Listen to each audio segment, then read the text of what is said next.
ቀናቶች የምናስባቸው ብዙ ነገሮች አሉ። ሁሉም ሰው አእምሮ ውስጥ በተለያየ በአገር ሁሉ በከተማ በዓለም ሁሉ የሚወራ አንድ ነገር አለ። ዛሬ ስለሱ የምናወራው ስለ ኢስተር ወይም ደግሞ ስለ ፋሲካ ማለት ነው። ስለተሰራው ስራ እናወራለን።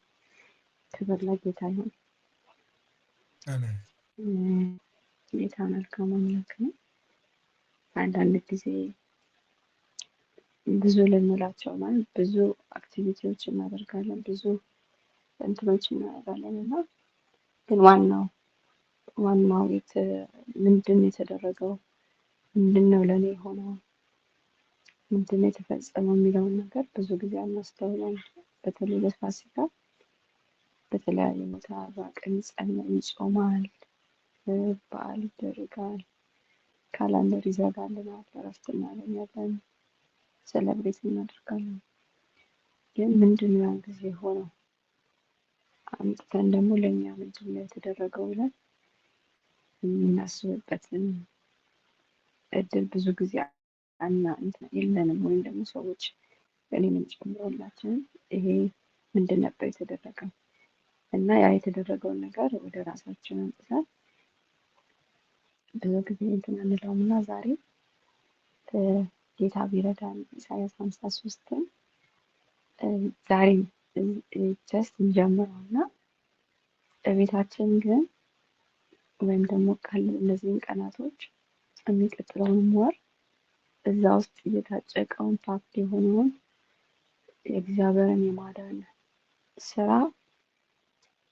በቃ በራሳችን ላይ በቤተ ክርስቲያን በህዝቡ ሁሉ ላይ የምንጸልይበት ይሆናል ማለት ነው። ክብር ለእግዚአብሔር ይሁን። ኢሳያስ 53ን ስናስብ እግዚአብሔር ብዙ ይሰራልን ነገር እንዳለ ይሄም ሆኗል የምንለው ብዙ ነገር አለና እሱ ላይ ነው ዛሬ የምናተኩረው። ክብር ለእግዚአብሔር ነው። መጽሐፍ ቅዱሳችን ኢሳያስ 53 ላይ እንክፈትና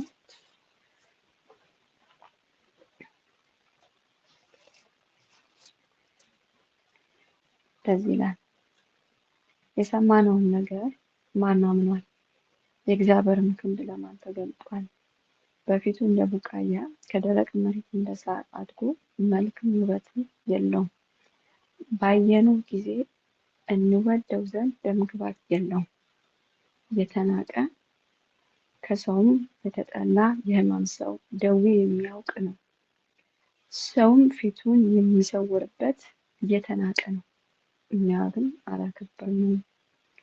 በእውነት ደዌያችንን ተቀበለ፣ ሕመማችንን ተሸከመ። እኛ ግን እንደተመታ በእግዚአብሔር እንደተቀሰፈ እንደተቸገረ ቆጠርነው። እርሱ ግን ስለ መተላለፋችን ቆሰለ፣ ስለ በደላችን ደቀቀ። የደህንነታችን ተግሣጽ በእርሱ ላይ ነበር፣ በእርሱ ቁስል እኛ ተፈወስን። እኛ ሁላችን እንደ በጎች ተቅበዝብዘን ጠፋን፣ ከእኛ እያንዳንዱ ወደ ገዛ መንገዱ አዘነበለ። እግዚአብሔር የሁላችንን በደል በእርሱ ላይ አኖረ። ተጨነቀ፣ ተሰቃየም፣ አፉንም አልከፈተም። ለመታረድ እንደሚነዳ ጠቦት በሸላቶቹ ፊት ዝም እንደሚል በግ እንዲሁ አፉን አልከፈተም። በማስጨነቅና በፍርድ ተወሰደ። ስለ ሕዝቤ ኃጢአት ተመትቶ ከሕያዋን ምድር እንደተወገደ ከትውልድ ማን አስተዋለ? ክፎች ጋራ በመቃብሩን አደረጉ፣ ከባለጠጎች ጋር በሞቱ ሆኖ ግፍን አላደረገም ነበር፣ በአፉም ተንኮል አልተገኘም ነበር። እግዚአብሔርን በደዌ ያደቀው ዘንድ ፈቀደ። ነፍሱን ስለ ኃጢአት መስዋዕት ካደረገ በኋላ ዘሩ ያያል፣ እድሜውም ይረዝማል። የእግዚአብሔርን ፈቃድ በእጁ ይከናወናል። ከነፍሱ ድካም ብርሃንን ያያል፣ ደስ ይለዋል። ጻድቅ ባሪያዬ በእውነት ብዙዎችን ያጸድቃል፣ ኃጢአታቸውንም ይሸከማል። ስለዚህም እርሱ ብዙዎችን ይወርሳል፣ ከኃያላን ጋር ምርኮ ይካፈላል። ነፍሱን ለሞት አሳልፎ ሰጥቷልና ከአመፀኞችም ጋር ተቆጥሯልና እርሱ ግን የብዙ ሰዎችን ኃጢአት ተሸከመ፣ ስለ አመፀኞች ማለደ ይላል። ኢየሱስ ክርስቶስ ጌታ ነው። ክፍሉ ሲጀምር የሰማነውን ነገር ይላል። ሃሌሉያ! ኢየሱስ ጌታ ነው። አባት ሆይ በጌታ በኢየሱስ ክርስቶስ ስም ስለዚህ መልካም የተወደደ ጊዜ እናመሰግናለን። መንፈስ በመካከላችን አለ።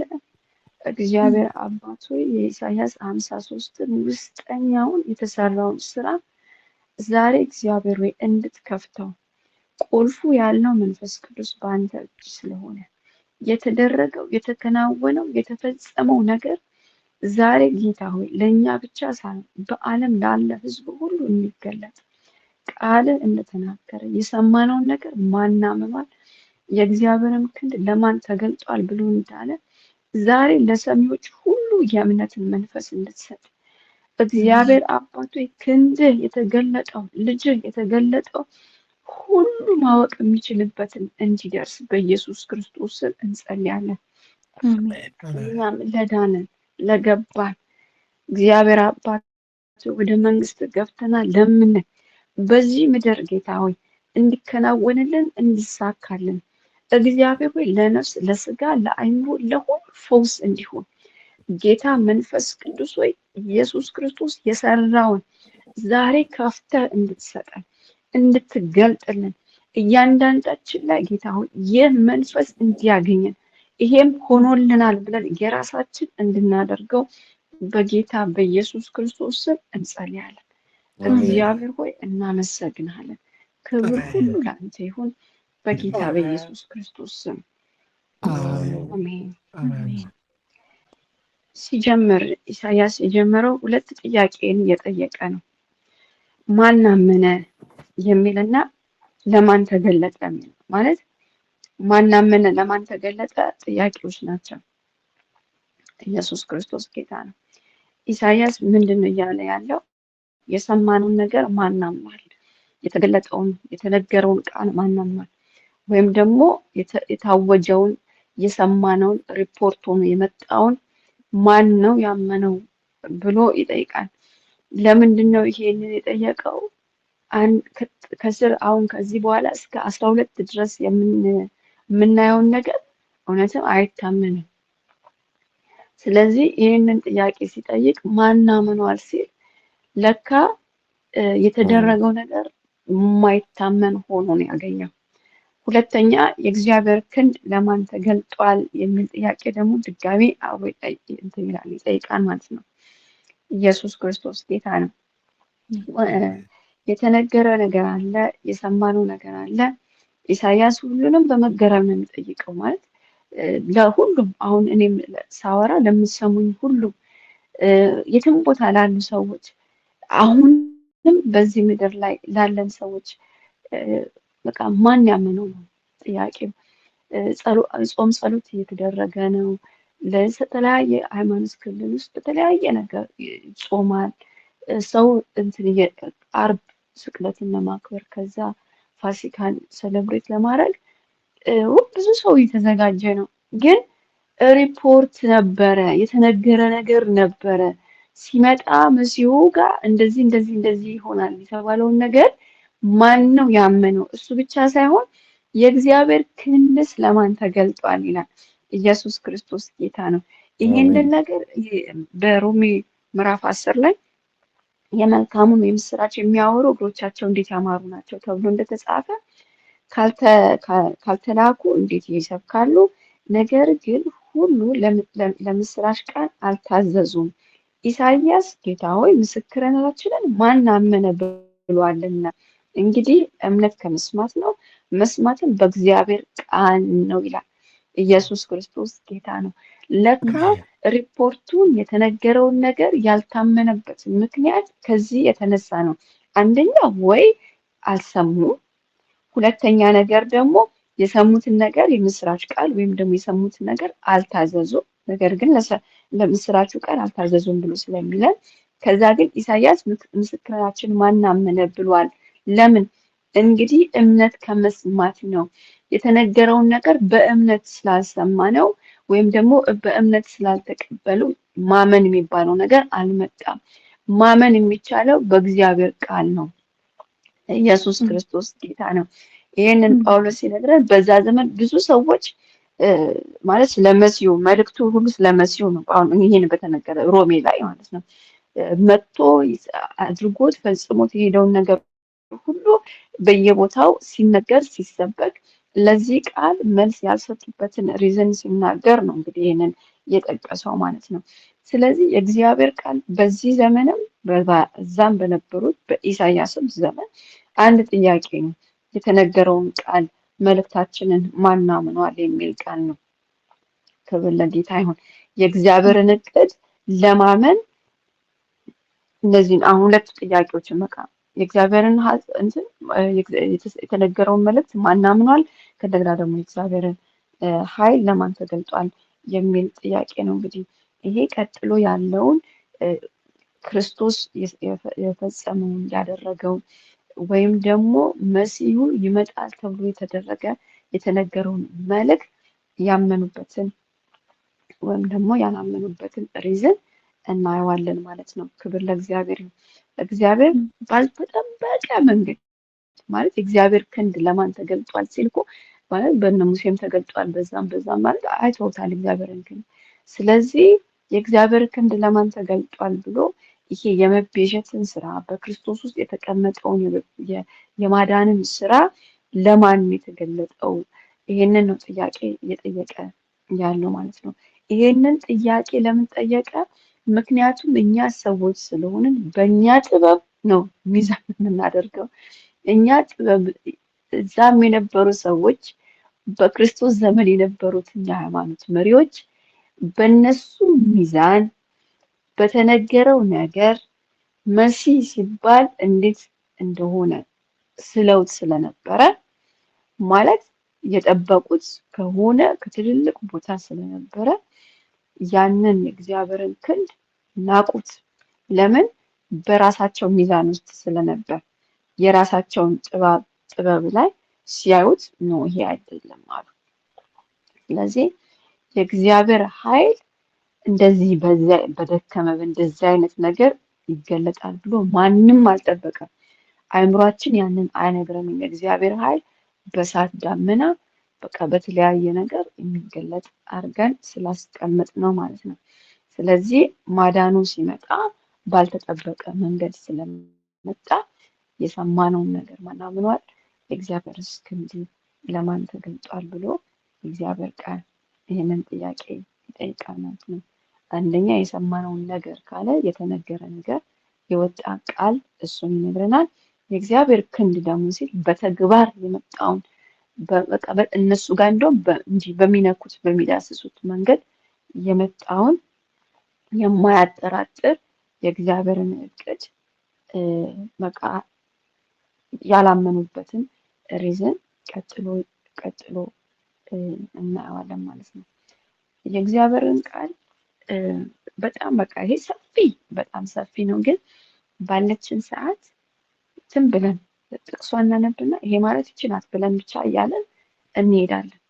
መንፈስ ቅዱስ ግን በእውነት ነው የምላችሁ እናንተ ቤት ያበራዋል፣ እናንተ ልብ ላይ ያበራዋል፣ እናንተ ቸርች ላይ ያበራዋል፣ እናንተ መንደር ላይ ያበራዋል። ኢየሱስ ክርስቶስ ጌታ ነው። በተለይ አሁን ሁሉ ሰው በቃ ሆፕ ማለት እየጠበቀ ያለ ባይ ኤኒ ሚንስ እኮ ነው።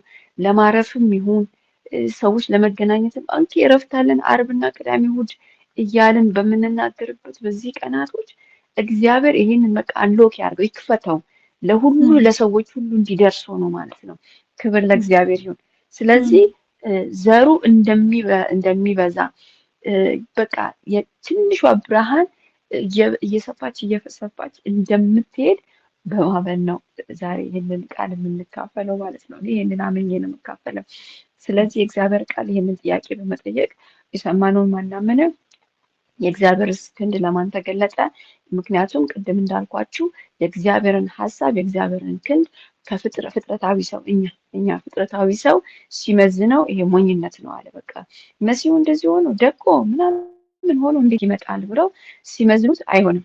ስለዚህ ባለማመን ቀጠልን፣ ሁላችንም ባለማመን ቀጠልን ማለት ነው። ይህንን ብዙ ቦታ ላይ ልታገኙ ትችላላችሁ። አሁን ያነበብኩትም ክፍል ላይ ስለ ሮሜ ላይ ያለው ይህንን ነው የሚነግረን ማለት ነው። ስለዚህ ቀጥሎ አንድ ነገር ይናገራል። ምንድን ነው የሚለው? በፊቱ እንደ ቡቃያ ከደረቅ መሬት እንደ ስር አድጎ መልክም ውበትም የለውም፣ ባየነውም ጊዜ እንወደው ዘንድ ደም ግባት የለውም ይላል። ቁጥር 2 53 ቁጥር 2 ላይ በማን አመነ ብቻ ሳይሆን አሁን ሲያዩት ማለት ነው። ለምንድን ነው ያላመንነው ሲባል እንደዚህ ሆኖ ነው የመጣው። ምንድነው? በፊቱ እንደ ቡቃያ ከደረቅ መሬት እንደ ስር አድጓል፣ መልክም ውበትም የለውም፣ ባየነውም ጊዜ እንወደው ዘንድ ደም ግባት የለውም። አሁን በእይታ ሲታይ የወጣበትን ሲመለከቱት ምንም መልክ የሚሰጥ አይደለም። ምንም ሴንስ የሚያደርግ ነገር አይሰጥም። በቃ ምንም አይመስልም። ስለዚህ ከደረቅ መሬት ማለት የደረቀ መሬቱ ላይ የሆነ ስር ወጥቶ ቡቃያ አስቡት፣ የሆነ ድርቅ ባለ ስፍራ ላይ ስር የሰደደ ከእንደገና ቡቃያ የሆነ ነገር እንዴት ይወጣል ብሎ ማሰቡ ራሱ የማይሆን በቃ አልመጣጠንም ማለት በቃ መሲሁ ይመጣል ተብሎ ከሚታሰበው የሆነ እስራኤልን ነፃ ያወጣል ብለው ካሰቡት ልክ እስራኤልን 10 ጊዜ መንግስት መቼ ነው የምትመልሰው? መንግስት መቼ ነው የምትመልሰው እንዳሉት እንደዛ ማለት ነው። በቃ ይመጣል ያሉት የሆነ የዚህ ሀገር መንግስትን የሚመልስ እኛ የሳልነው ፍጥረታዊ ሰው ስሉ ያስቀመጠው ነገር ስለነበረ ሊገናኝላቸው አልቻለም። ለዚህ ነው ኢየሱስ ክርስቶስ አመጣጡ ምንም በቃ ልክ አሁን እንደዚህ እንዳለው በደረቅ መሬት የመጣው እሱ ከናዝሬት መልካም ነገር ይወጣል ከተባለበት ቦታ ነው ኢየሱስ ክርስቶስ የወጣው መሲሁ የመጣው ማለት ነው። በጣም ብዙ ቦታ ላይ ታችሁ ከሆነ ይሄ አማጺው ልጅ አይደለም አናውቀውም የሚሉበት ማለት ነው። ኢየሱስ ጓደኞቹ ምናምን ደቀ መዛሙርቶቹ አመጣጣቸውን ሲያዩ ያኛው ቀራጭ ነበር፣ እነዚያ የተማሩ አይደሉም፣ አሳ አጥማጆች ናቸው፣ እነዛ እንደዚህ ናቸው፣ ይሄ ሰው መሲህ አይደለም ብለው ሚዛኑን ሲያዩት አመጣጡን ሲያዩት ኖ ይሄ አይሁን ደም ግባት የለውም የሚለው ወይም ደግሞ እንወደው ዘንድ እንቀርበው ዘንድ የሚለው የሰው ሚዛን አለ። ሲያየው በዛ ሚዛን የሚሆን አይደለም። ክብር ለጌታ ይሁን። ስለዚህ ናቁት ይላል። በተለያየ ቦታ ላይ እንደውም ብዙ ምልክቶችን ማድረግ ሲገባው አለማመናቸው ከዚህ ሰው ምንም ነገር አይወጣም ብሎ በማለት በቃ ናቁት። ይሄ ሁሉ ምንድነው? አመጣጡ መልክና ውበት የለውም። ባየነው ማለት ይሄ የሁለት አይኖቻችን የሚያዩትን እይታ ነው እየተናገረ ያለው። የልቦና አይኖቻችን ተከፍቶ የሚያዩትን ሳይሆን የሁለቱ አይኖቻችን ስናየው ባየነው ጊዜ እንወደው ዘንድ ደም ግባት እንኳን የለውም፣ እንቀበለው ዘንድ በቃ አትሊስት እንዳንል እንኳን የለውም አሉ። ስለዚህ በጠበቁት መንገድ ስላልመጣ ሚስ ተደረገ። መሲሁ ማን አላመኑበትም። እይታው በቃ አልሆነም። ኢየሱስ ክርስቶስ ጌታ ነው። ያደገበትን ሲያዩት፣ የተወለደበትን ሲያዩት፣ አስቡት ከበረት የተወለደ ከናዝሬት በቤተልሔም በቃ ይሄንን ሁሉ እንትን ሲያደርጉት ልክ እንደ በደረቅ መሬት እንደወጣች ቡቃያ አድርገው ራሱን ሲያዩት በቃ አቴንሽን የሚሰጡ አይደለም ማለት ነው። በሌላ አማርኛ ምንም የሚስብ ነገር የለውም።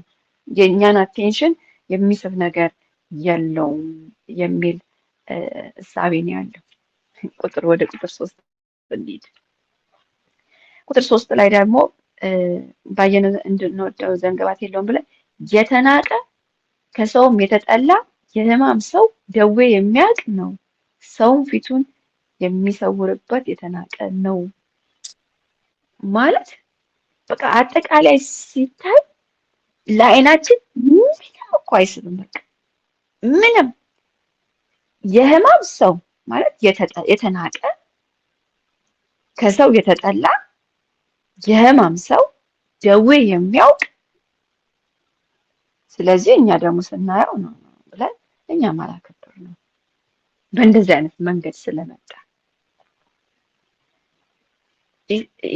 የኢየሱስ ክርስቶስ አመጣጡ አገልግሎቱ በሙሉ በቃ ይሄ የሕማም ሰው ማለት እንዴት ነው? አንድ የታመመ ሰው አንዳንድ ጊዜ በጣም ነው የሚሰቀጥላችሁ። ሙሉ በሙሉ ለማየት እንኳን ትንሽ በጣም በጎን በኩል በቃ ሰበር አድርጋችሁ ነው የምታዩት ማለት ነው። የሆነ ህመምተኛ የሚመስል ሰው ስታዩ ማለት ነው። እንደዛ ነው እያሉ ያለ እና ጌታን ሲያዩት መሲሁን ሲያዩት የህማም ሰው በሰው የተጠላ አርገው የተናቀ አርገው ነው የተመለከቱት። ይሄ ብቻ አይደለም፣ ሲመጣ አላዩትም፣ አልተቀበሉትም፣ እኛም አላከበርነውም ይላል በዮሐንስ ወንጌል። ወደ ገዛ ወገኖቹ መጣ እንደሚለው ማለት ነው። ወደ ገዛ ወገኖቹ መጣ፣ አልተቀበሉትም፣ አላመኑበትም። ስለዚህ ምን ለሚያምኑበት ለተቀበሉት ግን እግዚአብሔር ኢየሱስ ክርስቶስ ህይወት ነው። ኢየሱስ ጌታ ነው። ስለዚህ በአጠቃላይ በእምነታቸውን ወይም ደግሞ በራሳቸው ካልኩሌሽን ሲደረግ ይሄ ሰው በቃ የህማም ሰው ነው ብለው ደመደሙ ማለት ነው። በቃ አይምሯቸው ውስጥ የቀረላቸው ነገር ቢኖር ይሄ ነው። ቶሎ ቶሎ ለማለት ወደ 4 እንሄዳለን። በእውነት ይላል ይሄ ሁሉ የሆነው አላከበርነውም፣ እኛም አላከበርነውም። እኛ የሚለውን ግን ባይዘው ኢሳያስ ራሱንም ጨምሮ ነው የሚናገረው። እዚህ ያለን እንግዲህ ስንት ሰዎች እንደሆነ አላውቅም፣ እኛንም ጨምሮ ነው የሚናገረው። በዛ ጊዜ የነበሩትን ሰዎች ጨምሮ የሃይማኖት ሰዎች ሁሉንም ጨምሮ ነው የሚናገረው። በእውነት ደዌያችንን ተቀበለ፣ ህመማችንን ተሸከመ፣ እኛ ግን እንደተመታ በእግዚአብሔር እንደተቀሰፈ እንደተቸገረ ቆጠር ነው ይላል። ማለት እሱ የሆነው እንደዚህ ነው። የኛ በእውነት ደዌያችን ማለት በእውነት ደዌያችን ማለት በቃ እውነት ነው ማለት ኢየሱስ ክርስቶስ እውነት እውነት እላችኋለሁ እንደሚለው ልክ እንደዛ እውነት በእውነት ደዌያችንን ተቀበለ፣ በእርግጠኝነት ደዌያችንን ተቀበለ፣ ህመማችን ተሸከመ። እኛ ግን እንደተመታ ከዛ በእግዚአብሔር እንደተቀሰፈ እንደተቸገረ ቆጠር ነው ይላል። በአጠቃላይ ይህንን እንትን ሰመሪ ሲያደርግልን ምንድን ነው የሆነበትን ሁሉ የሆነበት ከእግዚአብሔር በራሱ ኃጢአት ምክንያት እኛ ስንቆጥር አቆጣጠራችን እንደዚህ ነው። ከእግዚአብሔር በእግዚአብሔር የተጠላ ነው። እግዚአብሔር የማይፈልገው ነው። እግዚአብሔር የተወው ነው። እግዚአብሔር የተጣላው ነው። ከእርሱ ዘንድ ነው እንደውም መቅሰፍት የደረሰበት ብለን እኛ ስንቆጥር አቆጣጠራችን እንደዛ ሆነ እያለ ነው የሚነግረን። በቃ የኃጢአት ውጤት ነው ይሄን ያደረገበት እና በራሱ ኃጢአት ነው የሆነበት እያልን ነው። ለኃጢአታችን ሲል አሁን እዚህ ጋር በእውነት ደዌያችንን ተቀበለ፣ ህመማችንን ተሸከመ፣ እኛ ግን እንደተመታ ቆጠር ነው። የተሸከመው የእኛን እንደሆነ የተቀበለው የእኛን እንደሆነ የእኛን ደዌ የእኛን ኃጢአት የእኛን ነገር እንደተቀበለ ሳይሆን እኛ ያሰብነው ከእግዚአብሔር እንደተቀሰፈ እግዚአብሔር እንደመታው እግዚአብሔር እንዳገለነው የኃጢአት ሰው አርገን የቆጠር ነው። አቆጣጠራችን እንደዛ ነው። ከህመማችን ከሀዘናችንን በእሱ ላይ ስላደረገ በሽታችንን እሱ ላይ ስለተደረገ ሳይሆን እንደዛ አርገን ነው የተቀበለው። ስናየው የህማም ሰው ነው፣ ሀዘንተኛ ነው፣ ጉስቁል ያለ ነው እያለ ነው የሚነግረን። እግዚአብሔር ግን በእኛ ቦታ የእኛን ኃጢአት አማን በእኛ ፈንታ ስላስገባው ነው። እኛንን ያኛው እኛንን በደዌ እኛንን የተሰቃይ እኛንን የጎበጥ ነው እኛንን እንደዛ የሆን ነው። ግን በእኛ ቦታ ላይ ስለተቀመጠ የእኛን ስለወሰደ እንደዛ ተደርጎ ሲያዩት ግን እኛንን ያኛው እኛንን እሱ አይደለም።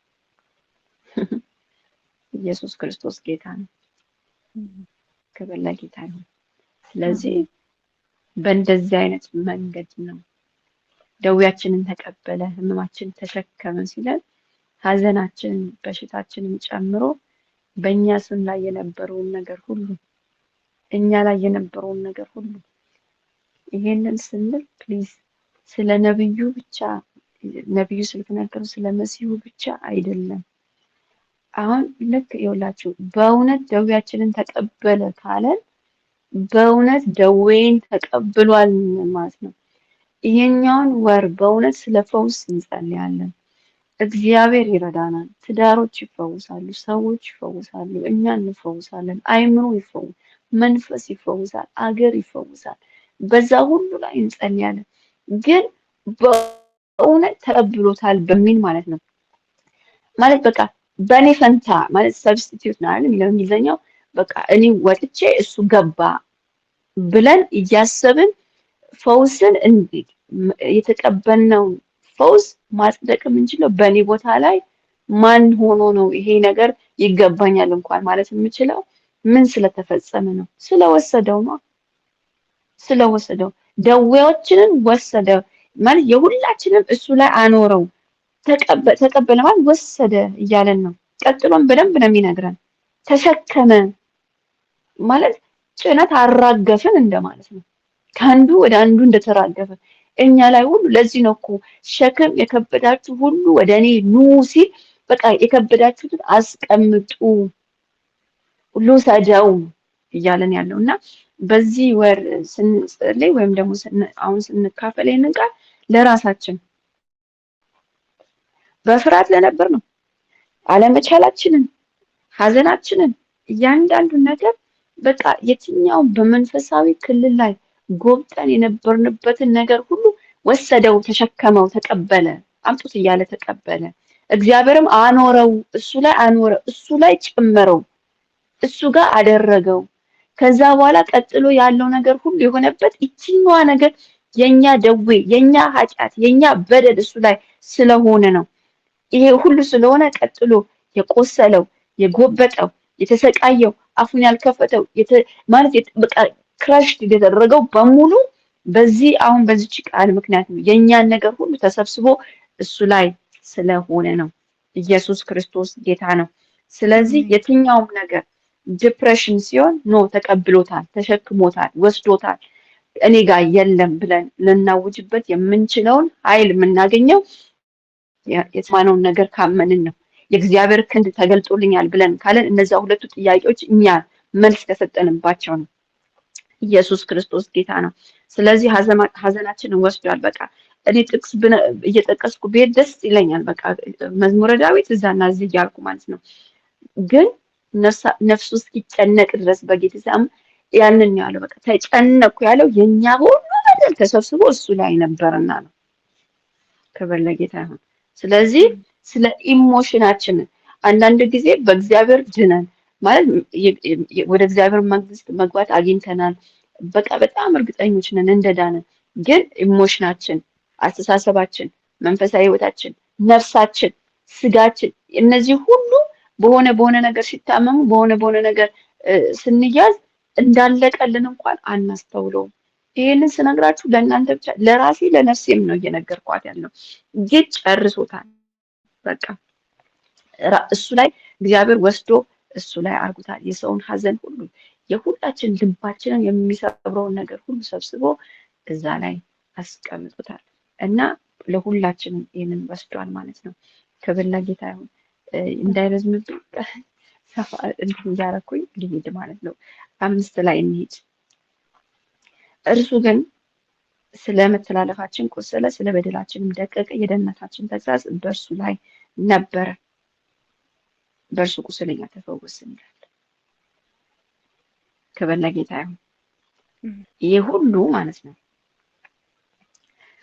ይሄ ሁሉ የመጣው ነገር ቅድም እንዳልኳችሁ የኛና የእሱ አለ። የእግዚአብሔር ክንድ የተገለጠበት አለ። የሰዎች አስተሳሰብ ሚዛን አለ። አሁን ቅድም ያልነውን ነገር ሁሉ ስናየው ኦኬ ከእግዚአብሔር መቅሰፍት ደርሶበት ነው አይደል? ግን እግዚአብሔር የኛን በደል እሱ ላይ አስቀምጦ ነው።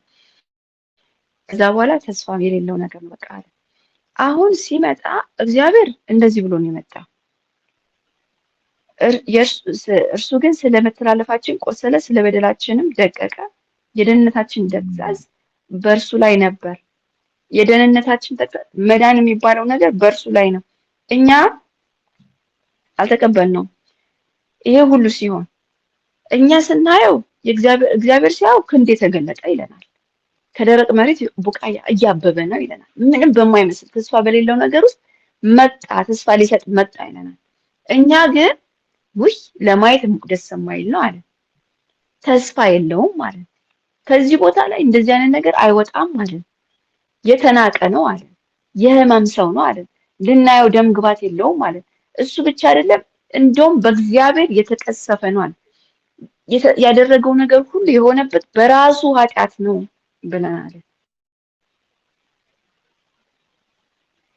ይሄንን ሁሉ አለ። እግዚአብሔር ግን የተሸከመውን ነገር ሲነግረን ለምን ተሰቃየ ሲለን የኛ የእያንዳንዳችን በደል መተላለፍ በእርሱ ላይ ነበረ። እኛ የዳነውን ነገር ደግሞ ሲነግረን እርሱ ላይ ከመሆኑ የተነሳ ነው።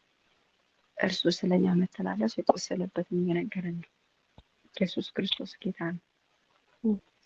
እግዚአብሔር እርሱን እንዲሰቃይ እሱን እንዲቆስል ለበደላችን መስዋዕት እንዲሆን ተክቶን እንዲቆም አሳልፎ ሰጥቶት ስለነበረ ነው። ስለዚህ እኛ ምን ነበር መሰላችሁ? ይሄንን ቁጥር 5 እርሱ ግን ስለመተላለፋችን ቆሰለ፣ ስለበደላችን ደቀቀ የሚለው እኛ ልክ እንደዛ በወንበዴ ተደብድቦ እንደሞተው ሰውዬ በነፍስና በሞት መካከል ያለው ሰው እያለ አይደለ ደጉ ሳምራዊ ያዳነው፣ እንደዛ ተቀጥቅጠን ደቀን ኃጢአት በደል በቃ ሁሉ ነገር ማለት ነው ተጭኖን እንደዛ መንገድ ላይ ወደቅን ነበር። እርሱ ሲመጣልን የቆሰልን ነበርን። አዎ ሰው ሊበላ ሊጠጣ ሊተኛ ይችላል። አሁንም እኮ ነው እንደዛ የደቀቀ ብዙ ሰው አለ። ወንጌልን ሲነገረው የማያምን የእግዚአብሔር ክንድ ተገልጧል። በዚህ እነዚህ ቀናቶች የምናከብረው በዓል እንኳን የእግዚአብሔር ክንድ ተገልጧል ብትሏቸው የማይሰሙት ማለት ነው። ግን ልክ በወንበዴ እንደተደበደበ በኃጢአት፣ በሐዘን፣ በዲፕሬሽን፣ በበሽታ እንደዛ ተቀጥቅጠን ደቀን ወደ ዳር የተጣልን ነበር። ነገር ግን ቆሰለልን ያል ወድቀን ለነበርነው ጌታ ኢየሱስ ክርስቶስ ስለኛ ደቀቀ። በመገረፉ ቁስል ደግሞ እኛም ተፈወስልናል። ደቀቀ የሚለውን ቃል ማለት እያንዳንዱ ብናብራራው ብዙ ነገር ነው።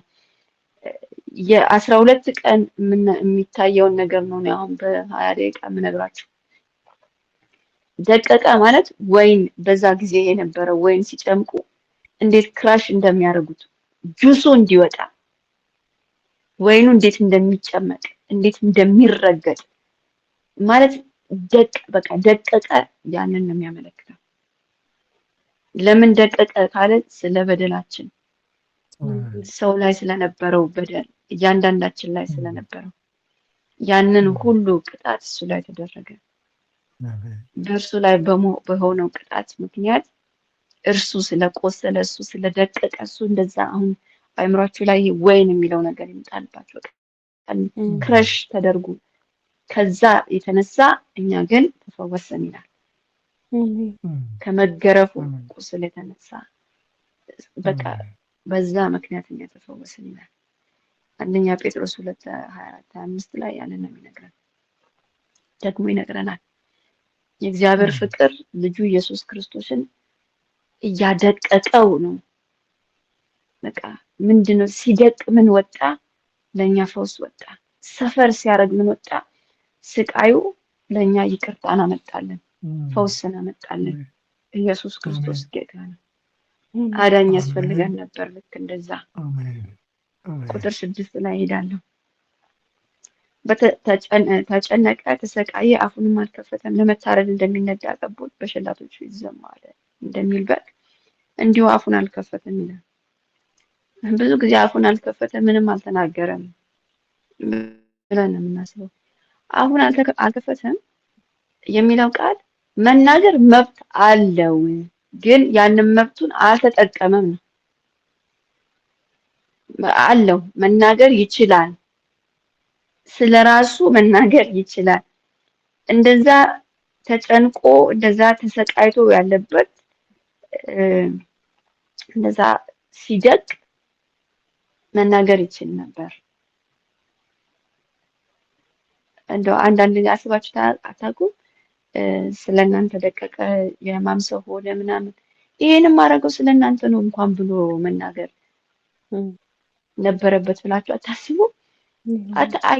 ማለት አንድ ነገር ስታደርጉ ለሰው መልካም ነገር እያደረጋችሁ ያ ሰው ጭራሽ ነገሩን ሲያባብስባችሁ ማለት የእሱን በደል ተቀብላችሁ የእናንተ በደል አድርጎ ሲቆጥርባችሁ ምንድነው የሆነ ነገር ብው አይልባችሁ እንጂ ብላችሁ የሆነ መናገር እየተቻለ አልተናገርም። እዚህ ጋር ግን እቆያለሁ። እኛ ሁላችን እንደ በጎች ተቅበዝብዘን ነበር ይላል። እኛ የሚለው ነብዩ ራሱን ጨምሮ ነው። ኢሳያስ እኛ ይልና ከዛ እንደ በጎች ተቅበዝብዘን ነበር ይልና ከዛ ተቅበዝብዘን ጠፋን ይላል። እኛ ይልና ከእኛ እያንዳንዱ ደግሞ ይላል። አንደኛ በጅምላ ነው የጠፋነው።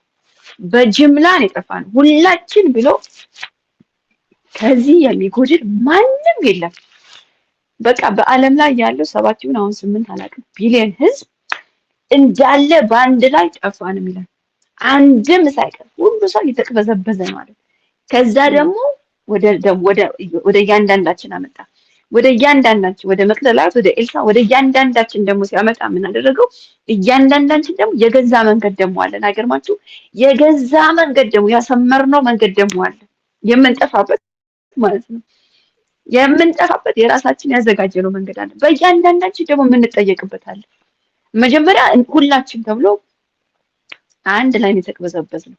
በቃ አዳም ከሰራው ጀምሮ ካደረጋት ኃጢአት ካደረገበት ቀን ጀምሮ ሁሉ ሰው ህዝብ ዓለም ሁሉ የተቅበዘበዘ ነው ይልና ቀጥሎ ደግሞ በእንትን ደግሞ ይመጣል። በግል ደግሞ ይመጣል። በግል ደግሞ ይመጣል። ወደ ገዛ መንገዳችን አይገርማችሁ? በቃ እንትን እንዳንል እኮ ነው የእግዚአብሔር ቃል እኮ የሚገርም ነው ማለት የኔ ብቻ ነው እንዳንል ሁላችንም ይለናል። ሁላችንም ነው ወይ ሁላችንም እኔን አመለክትም ደግሞ የገዛ መንገዳችን እያንዳንዳችን ብለው ምንም ወጫ የለውም። በቃ እኛ ብለን እንናገር እኔን አይመለከተንም የደቀቀበት የቆሰለበት እኔን አይመለከተንም እንዳንል እኛና እያንዳንዳችን በሚል ቁልፍ አደረገው። እኛ ሁላችን ተቅበዝብዘን ነበር፣ እየጠፋን ነበር። ከዛ እያንዳንዳችን ደግሞ እንትና በመስረቅ እንትና በእንትን ደግሞ በማለት የገዛ መንገዳችን ሁላችንም ስንጠበጥብ ነበር። ወደ ገዛ መንገዳችን አዘነበልን ነው የሚለው ማለት በቃ የእያንዳንዳችን ልባችን ውስጥ የነበረው የልባችንን ፈቃድ ስሜቶቻችንን የዚህ ዓለምን ሐሳብ ስናደርግ በእያንዳንዳችን እግዚአብሔር ደግሞ ምን አደረገ? የሁላችንንም በደል በእርሱ ላይ አኖረ። የትኛው የኛ ተብሎ የተቀመጠው የእያንዳንዳችን እኛ ብሎ እያንዳንዳችን ያለው በሙሉ ስብስብ ባደረገና የሁላችንንም በደል በእርሱ ላይ አስቀመጠ። እኛ ሁላችን እንደ በጎች ተቅበዝብዘን የጠፋን ነበር። አዎ እያንዳንዳችን በገዛ መንገዳችን ሄደን ነበር። አዎ የሁላችንን በደል በእርሱ ላይ አስቀመጠ ይላል። ምን አደረገ? የሁላችንንም ተቅበዝብዘን የነበርነው ተጨንቀን የነበርነው መተላለፋችንን፣ በደላችንን፣ ቁስላችንን በቃ የፈለጋችሁትን ጥሩ የማይጠራ ነገር የለም። አሁን በእኔ ቤት ያለ ህመም ቢሆን የትኛውንም ነገር በሙሉ ሰበሰበና በእርሱ ላይ አስቀመጠው። እዛኛው ቤትና እዚህኛው ቤት ይለያያል።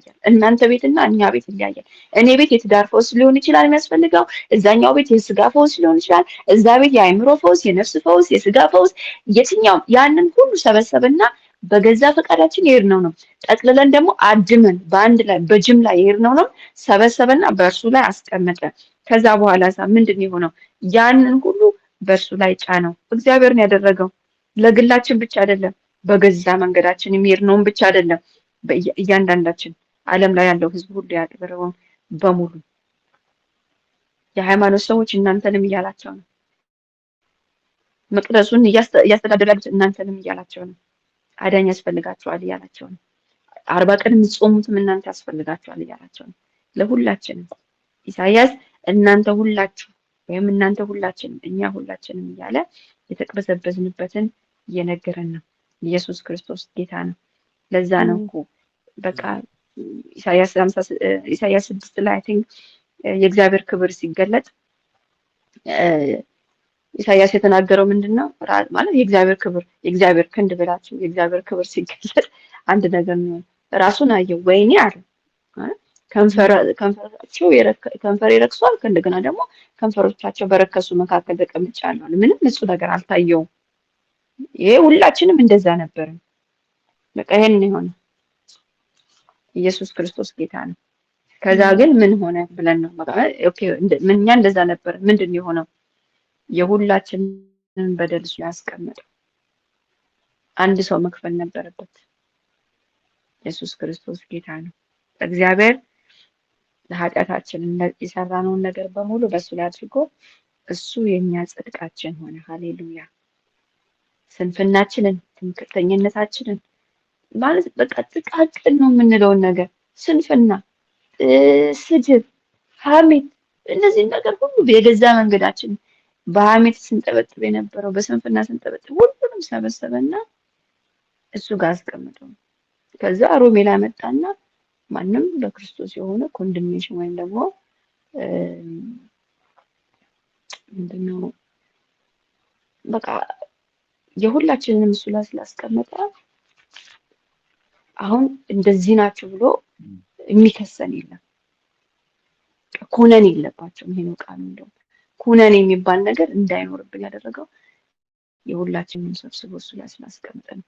በኃጢአታችን የግል ብትሉ የጋራ እንዳለ አስቀምጠ እንደ ህዝብ አሁን ፎሳችንን የምንጠይቀው በዚህ ጋር ፎስ ስንጠይቅ እንደ ህዝብ እንደ ሀገር ፎስ የምንጠይቀው እኛ ሁላችን ተቅበዘበዝን፣ የኢትዮጵያ ህዝብ ሁሉ ተቅበዘበዝን ብለን ነገር ግን አንተ በመስቀል ላይ ጨርሰዋል። ስለዚህ እንደ ሀገር ፎስ ያስፈልገናል። ኢየሱስ ክርስቶስ ጌታ ነው። ስለዚህ ምን ማድረግ አለብን? እግዚአብሔር ያደረገውን መቀበል አለብን። የሰማነውን ማመን አለብን። ስለ ሀገር እንደዚህ ተቅበዝብዘን የነበርነውን ሁላችንንም እርሱ ወሰደልን፣ በእርሱ ላይ ጭኖታል ስንል ስለዚህ ያንን አምነን የእግዚአብሔር ክንድ መገለጡን አምነን ከዛ በኋላ መቀበል አለብን። ስለ ሀገር ፈውስ ስንጸልይ፣ ስለ ስጋ ፈውስ ስንጸልይ የሁላችንንም በደል እሱ ላይ እናደረገ ከእግዚአብሔር ጋር እንደታረቀ ሰው በቃ በመካከላችን ጥል እንደሌለ እንደዛ ልናደርግ ይገባል። ያንን ወስደን በራሳችን ንስሐ ስለ ሀገራችን ስንገባ ማለት ጨርሶታል። በቃ አሁን ስለተጨረሰው ነገር አምኖ መውሰድ ነው፣ አምኖ መቀበል ነው። እንደ ሀገር ንስሐ እንገባለን። አዎ አምነን መቀበል ነው። ኢየሱስ ክርስቶስ ጌታ ነው። ቁጥር 7 ልቀጥል፣ ሰዓቴ ሄዷል። ቁጥር 7 ላይ ተጨነቀ፣ ተሰቃየ፣ አፉንም አልከፈተም። ለመታረድ እንደሚነዳ ጠቦት በሸላቶቹ ፊት ዝም እንደሚል በግ እንዲሁ አፉን አልከፈተም ይላል። እዚህ ጋርም ቅድም እንዳልኳችሁ ማለት ነው መናገር እየቻለ ነበር፣ ነገር ግን የተሰቃየበት አፉን ያልከፈተበት የተጨነቀበትን ለመታረድ የተነዳበትን ነገር እየነገረን ያለው በምንድን ነው ስንል በእኛ ኃጢአት ነው፣ በራሱ አይደለም። ስለዚህ የተደረገው ነገር ለእናንተ ነው እያለ ነው። በእኛ ፈንታ ስለቆመ ነው። የተጨነቀው ለእኛ ነው። በደላችን በሱ ላይ ስለነበረ ነው። እንደሚታረድ ጠቦት ዝም አለ ያለው ወደ መስቀል ሲሄድ ያለውን ነገር እንዴት እንደሚያስጨንቅ በማቴዎስ 26ን ታሪኩን ስታነቡት በቃ የሆነ ፊልም ነው የሚመስላችሁ። በቃ እውነት ከዛ እኛ አሁን ፊልም ማለት ውሸት ነገር ማለት እውነተኛ ነገር አስመስሎ መስራት ነገር ማለት በጣም ብዙ ጊዜ ማለት ነው። አሁንም እኮ ነው ስለ ክርስቶስ ሞትና ትንሣኤ ለሰዎች ስንነግር ፊልም ነው ትናንትና አንዲት ልጅ ይሄንን ነበር የምትነግረኝ። ኢየሱስ ክርስቶስ ለምንድን ነው እሱ ለኔ የሚሞተው? ማን ስለሆነ ነው? አንድ ሰው ማለት ላለመቀበል ይሄን ነበር የምታረገው እያለች ስትነግረኝ ነበር። ማለት አንድ ሰው ለምን ብሎ ነው ለኔ የሚሞተው ብላ ስትል ነበር ማለት ነው። ወንጌል ሲሰበክላት እስቲል የሰማነውን ነገር ማናምነው እስቲል አለ የሚገርማችሁ።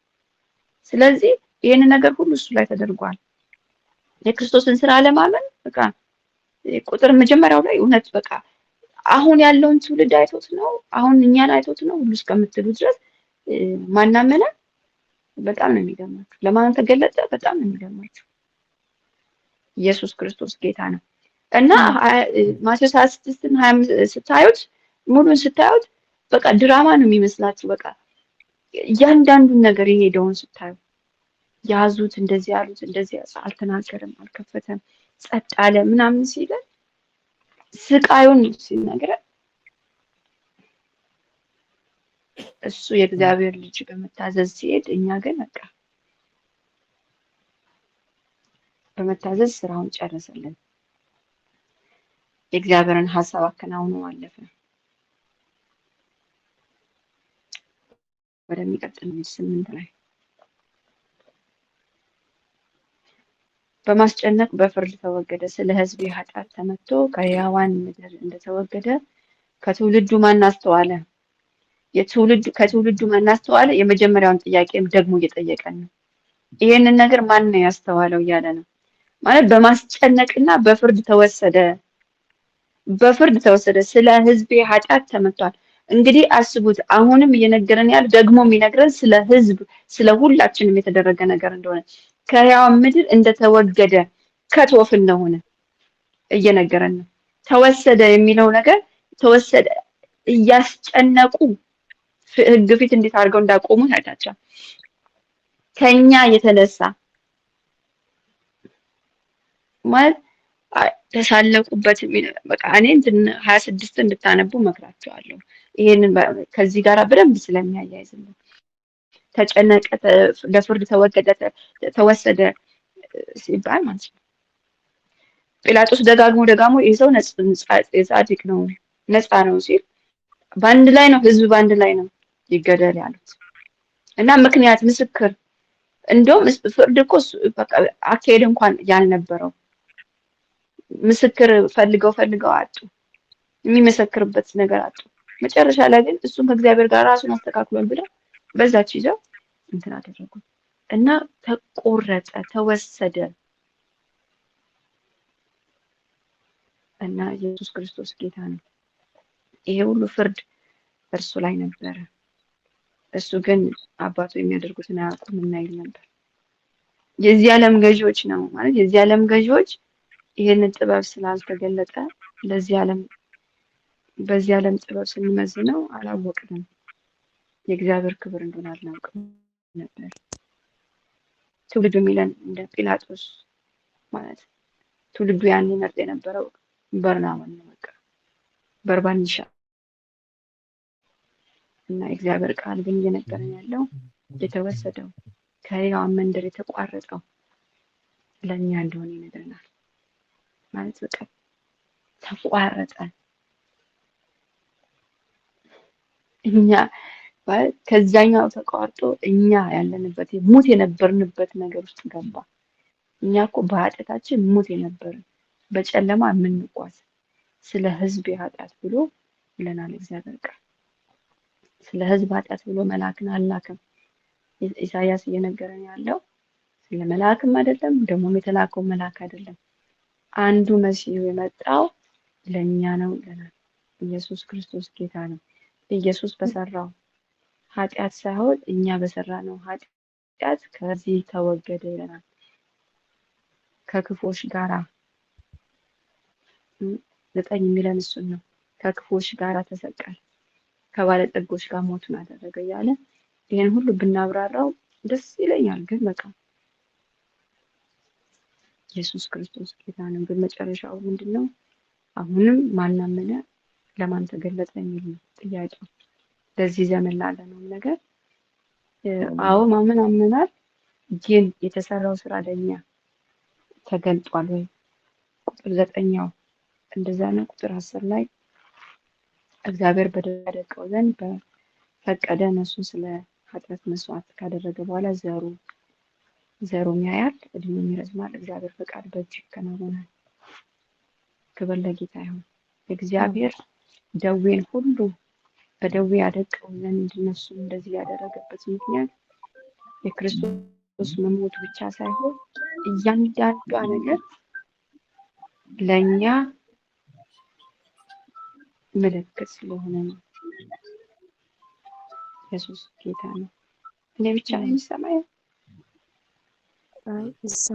ዝም ብሎ መሞት፣ ዝም ብሎ መስቀል ላይ መሰቀል ብቻ አይደለም።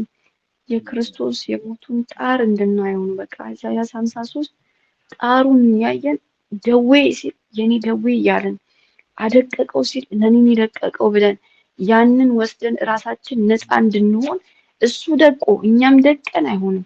ይሄ ሰብስቲቲዩት ማለት በእኛ ፈንታ ቆሟል እያለን ነው። የእግዚአብሔር ዓላማ እሱ ላይ ያደረገበት ዓላማ እኔ ነፃ እንድሆን ነው። እኔ እንዳልደቅ እሱን አደቀቀው።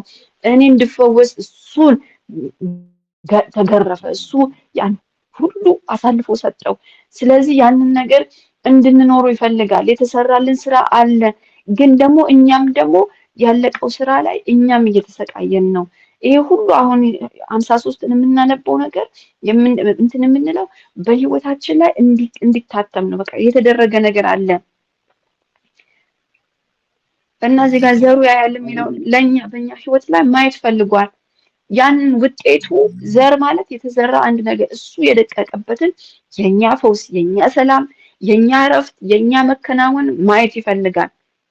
በእኛ የእግዚአብሔር ልጆች ስንባል የእግዚአብሔር ልጆች ያደረገን እኮ ክርስቶስ በሰራው ስራ ነው። አንዱ ልጅ በሰራው ስራ ክርስቶስ በፈጸመው ባከናወነው ነው። ስለዚህ ሁሉንም ማውራት ባንችልም ይሄንን ግን እየነገረን እያለ ምንድነው እኛን ያጸደቀው እኛ የጸደቅንበት እንደውም ኢሳይያስ 11 ቁጥር 11 ላይ ካያችሁት ይሄን ለምን ጸደቅን፣ እንዴት ጸደቅን፣ ማን አጸደቀን? ይሄው እዚሁ በቃ ኢሳይያስ 53 ቁጥር 11 ላይ ነፍሱ በድካም ብርሃን ያያል፣ ደስ ይለው በድካሙ ደስ ይለዋል። ጻድቅ ባሪያዬ በእውቀቱ ብዙዎችን ያጸድቃል፣ ኃጢአታችን ተሸክሟል ይላል። ይሄንን የሆነው በምን ጸደቅን? ይኸው ኃጢአታችን ስለተሸከምን። እንዴት ጸደቅን? እርሱ እኛን ስለኛ በደል ብሎ ስለደቀቀ ማን ያጸደቀን? እሱን ያጸደቀን። በእውቀቱ ብዙዎችን ይለናል። ለምን? ነፍሱ በድካም ለምን ጸደቅን? እሱ በድካም ስለነው እኛ ለሚሰራ ሁሉ ደሞዙ እንደሚለው ማለት ነው። ሮሜ 4:4ን ሄዳችሁ ተመልከቱ። አላነበውም እሱ እዛ ላይ የሚነግረን እኛ የጸደቅንበትን የመጣንበትን ይነግረናል። እንዴት ጸደቅን? በሞቱ እንዴት ጸደቅን ማለት ጻድቅ ባሪያዬ ብሎ ኢየሱስ ክርስቶስን ከዛ ደግሞ እኛን እዛ ውስጥ እንዴት እንዳስገባን ክብር ለጌታ ይሁን። መጨረሻ ላይ የጸደቅነው በሱ እንደሆነ ይነግረን እና መጨረሻ ላይ ግን ስለዚህ እርሱ ብዙዎችን ይወርሳል፣ ከኃያላን ጋር ምርኮን ይካፈላል፣ እነሱ ስለሞት አሳልፎ ሰጥቷልና ከአመፀኞችም ጋር ተቆጥሯል። አቆጣጠር በዚህ ነው የዘጋው። በቃ ስለተቆጠረ አሁን ምርኮ የሚካፈል ከኃያላን ጋር ምርኮ የሚካፈልበትን ምክንያት ሲነግረን ይሄ ነው። ስለዚህ ብሎ ማለት ነው። ይሄ ሁሉ ስለሆነ ከቁጥር 2 ጀምሮ እስከ 11 ድረስ የተደረገው ነገር ሁሉ ስለሆነ በሞትና በትንሳኤው አሁን በምናከብረው ሴሌብሬት በምናደርገው እሱ በሞትና በትንሳኤው ምክንያት ይሄ ሆኗል። ከኃያላን ጋር ምርኮን ይካፈላል። ክብር ለጌታ ይሁን። ለምን ብለን ካልን ነፍሱን ለሞት አሳልፎ ሰጥቷልና ከአመፀኞች ጋር ተቆጥሯል። እሱ ደቋል ማለት አመፀኛ ሳይሆን አመፀኞች ጋር ተቆጥሯል። አስቡት፣ የኛን ወስዶ እሱ ተቆጥሯል እያለን ነው። ስለዚህ ፊልጵስዩስ ላይ ነገረን ምንድነው? እሱ ደግሞ ከፍ ከፍ አለ ይለናል። ከስሞች ሁሉ በላይ ስም ሰጠው ይለናል። ክብር ለእግዚአብሔር ይሁን። ብዙ ማለት እንችላለን፣ ግን እዚህ ላይ አቆማለሁ። ምርኮን ከኃያላን ጋር ይካፈላል። ኃያላን የሚላቸው እንግዲህ እንደኔና እንደናንተ በማመን የተሰራውን በማመን ወደ እግዚአብሔር መንግስት የፈለስን ሁላችንን የማመለክታል ማለት ነው። ኢየሱስ ክርስቶስ ጌታ ነው። ሰዓት ወስጄባችኋለሁ፣ ግን ይሄንን ዛሬ የአንድ ቀን ስራ ሳይሆን ደጋግመን የራሳችን ላይ ትውልዳችን ላይ የምናውጀው ነው፣ የምንጸልየው ነው። ኢየሱስ ክርስቶስ ጌታ ነው።